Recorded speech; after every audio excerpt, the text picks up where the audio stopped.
Hello and welcome back to Softball NSW Coaches. We have an amazing opportunity here to speak to probably the most recognisable coach in our state, one Kerrie Porter. Kerrie's been an Australian coach, a New South Wales coach. She has been to World Championships. She coaches local level as well, and we're very pleased to have her here. Not only all this coaching, she's also part of your Coaches Executive. So Kerrie, welcome. Thanks for taking the time. Thanks for having me, Adam. I really do appreciate it. You've been to nearly a decade's worth of Gilly Shields, including the championship win just this January. How was it for you this year? This year was pretty special. It was a really all-round performance. I don't think we could have played any better all week long. The girls hit out of their trees, their defence was fantastic, and the whole environment around the team was just a special week, so it was great. I wasn't able to get across there because it was over in Perth, wasn't it? That's right. So I watched the live stream, and every time I saw you guys play, you just seemed to be scoring run after run. It was an amazing tournament for you guys. We had some tremendous hitting, some long balls that we haven't seen the last couple of years, but some of the hitters were just hitting out of their skins, which was great for everyone else. So, I'm sure for the spectators, they enjoyed it as well. Yes, absolutely outstanding. So, is there something you did differently this year as opposed to other years to have such great success, or was it just a luck year? We probably focused a lot on where our contact points on hitting, letting the ball travel, hitting the ball deeper in the zone, off-field hitting, making sure that the girls were aggressive in hitting counts. So we spent a lot of time just on their education around hitting counts and making sure that they understood when is a good time to go. And we wanted them to hit early in the count. And so they just took the plan and ran with it, and it came off like a treat. So yeah. At the elite level, you have a real game plan. When you're facing an opposition, you don't just go and see how you go. You have a plan, and you really stuck to it this year. Yeah. Well, we have information because we've been to a number of Gilly Shields. The same sort of pitches come, although we had a lot of international pitches this year playing for other states. Luckily, I'd seen them when I went to the MPF and had that experience, so that was good experience for me to pass on to the athletes on what type of pitches, plus the athletes that went to the MPF saw them in training and all the rest of it. So we had some inside knowledge on them, but we do spend a lot of time on educating our hitters on what pitches are throwing, what to be looking for, any tips, that type of stuff. So yeah, it was good. They wrapped it all up in a week. It was great. And you hold fairly high coaching positions around the country. You're on the national coaching panel. Yep. So you're looking after athletes across the country with a number of other members states. Yeah, so there's an open women's coaching pool. It's got coaches from every state, and our job is to make sure we look after the Australian athletes that are in our state. Obviously, with the national coach in ACT, he can't get to every state, so it's our responsibility to pass on his methods and what he wants out of the athletes to make sure that when he gets to see them next, that they've actually been doing their stuff what he wants. So yeah. More importantly for you though, you have a bigger responsibility in that Kerrie is the head coach of the Junior Spirit team, which is the Australian junior team. Some exciting times up ahead for you. Yeah, so I've just spent a week here in Sydney watching the Under-19 Nationals, and we selected a squad out of that, and then from that squad we're selecting a team to go to Junior World Championships in August this year in Irvine, California. Wow. So it's an exciting time for those young athletes.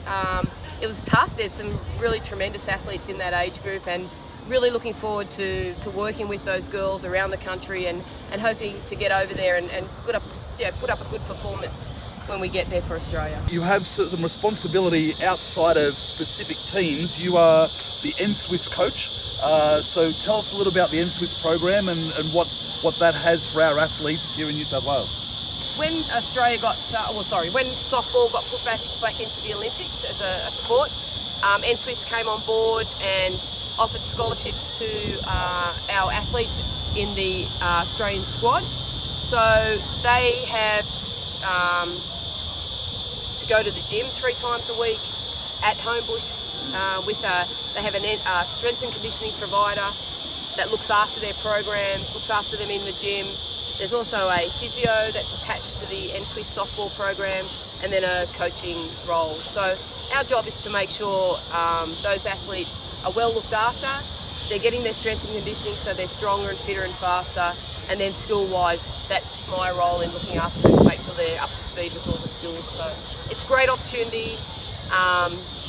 We've been missing it for 10 years while softball wasn't in the Olympics, and so we've got a bit of catching up to do, but you could definitely see just the 12 months we've been back in NSW, our athletes in Perth look tremendous, look fitter, look stronger, look faster, so that was great. So if we can build on that now moving forward, it's going to definitely help when we get to the qualifier in September. So heaven forbid that we were not to get into the Olympics, how much of a difference does it make having that scholarship and having the facilities to be able to train? And could our athletes across the board, in your view, be better with similar facilities maybe here at Blacktown or somewhere else? Definitely.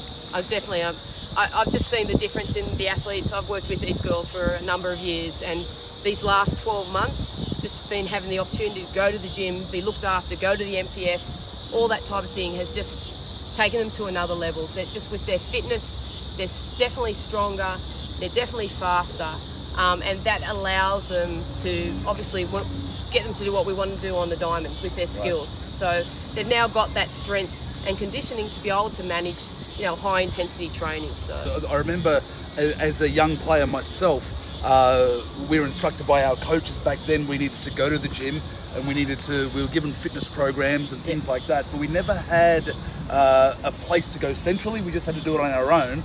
But it's amazing that we have these facilities and a coach like yourself to be able to take care of the program. So hopefully stay in the Olympics. That's number first goal, and secondly, keep this stuff happening. So congratulations on that. You're a very busy person, obviously. You've got so many teams at the elite level, but I know that you go back to your association. You coach a little bit there also, is that correct? Last year I sort of, rather than head coach at an association level, I like to just help out anybody that sort of asks me with any of the teams that are going to state championships, mainly as a mentor role and trying to develop those athletes to the level we know they need to be to then be considered for state selection. And I feel that's important that I do that, because I've been lucky and grateful to have tremendous opportunities to travel the world with Australia and work with some fantastic coaches that I should be passing that knowledge on and trying to work with the coaches at North Shore. And I'm happy to work with anyone, to be quite honest. If the athletes are the priority. They're our best resource as a coach, so we need to make sure that we're educating everyone in really what the top level want, and then just filtering it down. Right. As part of the new coaching program that we're delivering at our executive, the mentoring is going to come into play, and you've just touched on that topic, and I agree that it's one of the things we need to do as an executive. We've got some wonderful high performance coaches that are willing to give their time. We've just got to maybe facilitate it. So moving forward for the coaches, if you're after some mentoring, it's going to be on the cards pretty soon. You can't all have Kerrie Porter because she's busy enough, but there will be an opportunity, and hopefully we'll be able to get some insight from you as you're already running these sorts of programs. Moving on, if we can change the topic of conversation a little bit away from you and along the mentoring role, but we have a lot of coaches, as you know, at the association level that are coaching at state championships and coaching at their local associations. So how do we get coaches to give the athletes a better experience so that we can upskill them and then be successful in transitioning into high performance? What about coaches need to do for the association players to get them to the next level? I think, and I've been a big advocate all the way through my coaching career, that they have to have the basics. So they need to be able to catch and throw and run, swing the bat, hit the ball, and I find in some associations, and not across the board, but they try and take them too far too soon. Right. You have to build from the bottom up, and to have a good base, have good basic skills is so important for grounding for these athletes to then move forward into another level. But if they don't have good basics at the start, they're going to struggle to be successful. But I would make sure that it's a really good, positive, safe environment for the athletes. They feel free and comfortable in what they're doing. Always make your trainings dynamic, so there's always got to be some purpose around the training, because Kids these days get distracted very easily. To get them out on the park is a big bonus for the start, but then you have to keep them busy and making sure that they're actually working on specific drills and skills, and they need to know why they're working on it. So the why is really important to athletes these days. So I know from my perspective, if I've got a group of 10 or 12 or 15 or 16, they've all got to be doing something. You can't have one hitter and 10 fielders. You've got to have set up stations, drills, whatever you're doing. So, and sometimes that's restricted because sometimes you've only got one coach there, and so it's hard to manage, but it's really important to educate your athletes. I became a better coach, a better player when I started to coach, because I started to understand why I was doing things as an athlete. So if you can educate your athletes, they can coach themselves during a session when you're busy off doing stuff. So once you show them a drill, explain what needs to be done, give them the ownership, and you'll find that they'll enjoy that I guess challenge. And I guess the thing for me, but again, is basics. Got to have that. Outstanding advice, and something that hopefully our coaches at the association can take a little bit from. We're going to be very fortunate that we're going to have people such as yourself and a number of others, the high performance coaches, delivering some workshops throughout the course of the year. Yep. You've given just a little brief insight, but I think that when the coaches are able to come and listen to a full presentation of your ideas and your experiences and what you've learned along the road, it's going to be amazing, and I'm looking forward to hearing you speak myself. Yep. So have you got any advice? You've touched on the topic about having a safe environment and going over basics. If we want to get the best out of players as coaches, what are some of the tips to motivate them to move in the right direction to where they need to be? Well, you've got to find out what they're after in their softball career. I mean, some are playing because they love the sport, they love being with their mates, but they'll actually, if you can actually get to they still want to play well. And so even though there's some athletes that are just there to muck around with their mates, if they're playing well, they'll enjoy it more.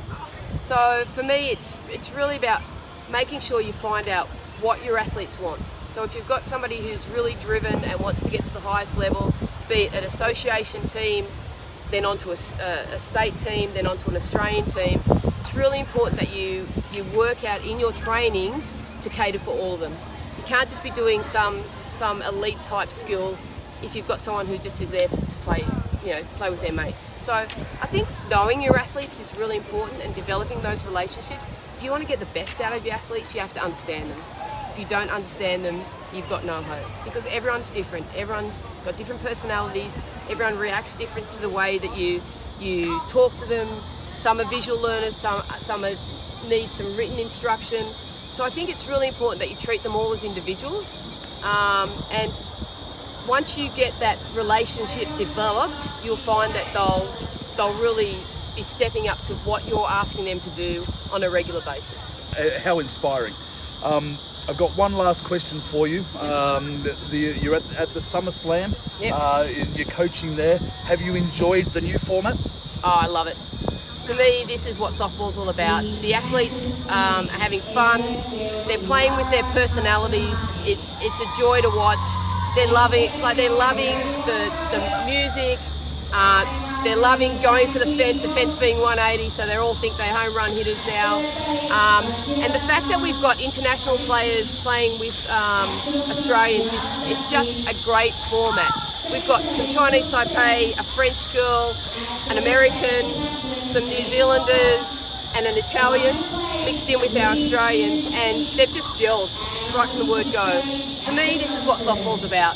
Getting out there, having some fun, hitting the ball hard, running the bases hard, still wanting to win. Don't get me wrong, I like to win, but the main thing is that this format can be, I can see this taking off everywhere. But I'm having a great time. The players are having a great time, and I think it's going to really take off in Australia, definitely. But I can see it going overseas as well. as I said at the top of this interview, we're very lucky to have Kerrie Porter here. She is a wealth of knowledge, has achieved so much in our sport, and more importantly, I think, is willing to pass it on to you, our Softball New South Wales coaches. She's on our executive. She's going to be integrally involved in all that we do to help you be better coaches. And I really thank you for your time today, and I'm looking forward to a wonderful, wonderful future for our coaches. Yeah, my pleasure, Adam. Thank you. Thank you. Cheers.